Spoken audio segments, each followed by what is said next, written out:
Hi అండి, welcome back to my channel. అందరూ ఎలా ఉన్నారు? కొత్తగా నా ఛానల్ని చూస్తున్నట్లయితే ప్లీజ్ సబ్స్క్రైబ్ చేసుకోండి.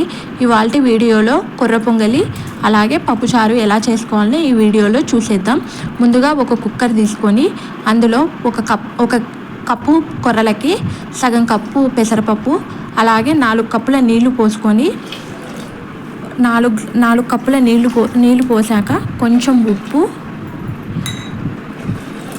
కొంచెం పసుపు, కుక్కర్ మూత పెట్టేసి 4 విజిల్స్ వచ్చేదాకా పెట్టేయాలి. ఒక బాండీ తీసుకొని అందులో కొంచెం నెయ్యి కానీ నూనె కానీ వేసుకోండి. నెయ్యి కొంచెం ఎక్కువ వేసుకుంటే చాలా బాగుంటుంది. అందులో కొంచెం ఆవాలు, కొంచెం జీలకర్ర, కొంచెం మిరియాలు, అలాగే కొంచెం అల్లం, ఆ క్లిప్ మిస్ అయిందండి, కొంచెం అల్లము, అలాగే ఒక ఎండుమిర్చి, అలాగే కొంచెం కరివేపాకు వేసుకొని తర్వాత బాగా ఎర్రగా వేగిన తర్వాత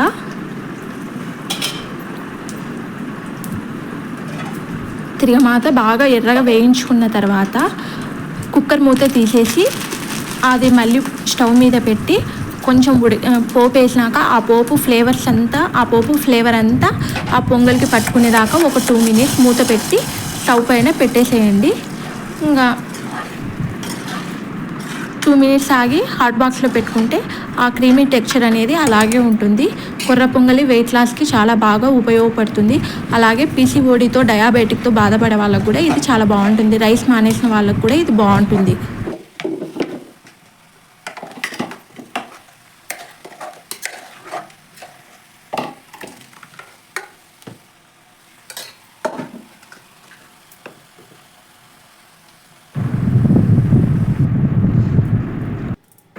అలాగే పెసరపప్పు చారు ఎలా చేసుకోవాలో చెప్తాను.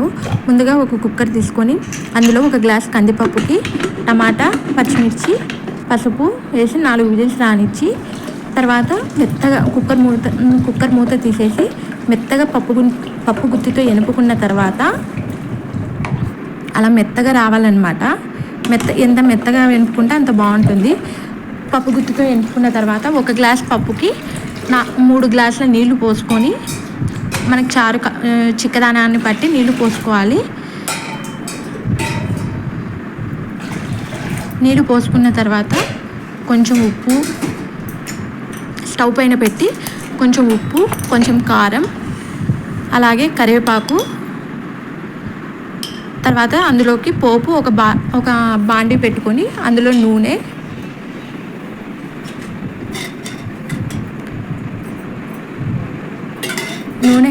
హీట్ అయ్యాక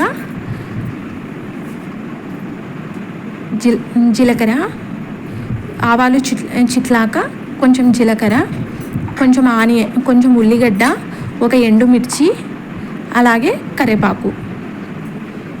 ఉల్లిగడ్డ ఎంత ఎర్రగా వేగితే పప్పుచారు అనేది అంత బాగుంటుంది.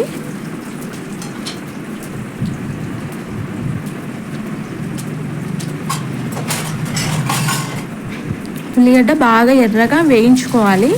ఉల్లిగడ్డ ఎంత వేగితే పప్పుచారు అనేది అంత టేస్టీగా వస్తుంది అన్నమాట.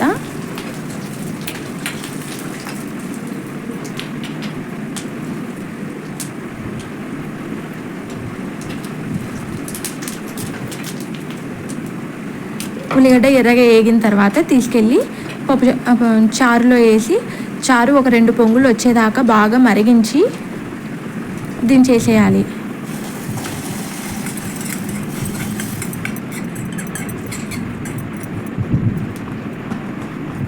దించేసుకుని కొంచెం కొత్తిమీర,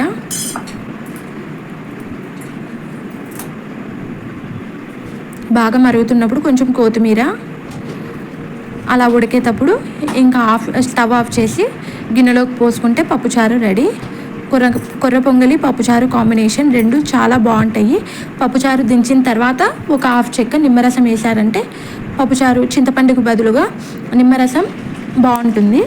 పప్పుచారులో ఎప్పుడైనా నిమ్మరసం వేస్తేనే టేస్ట్ బాగుంటుంది. వేడి పప్పుచారు కొర్ర పొంగలి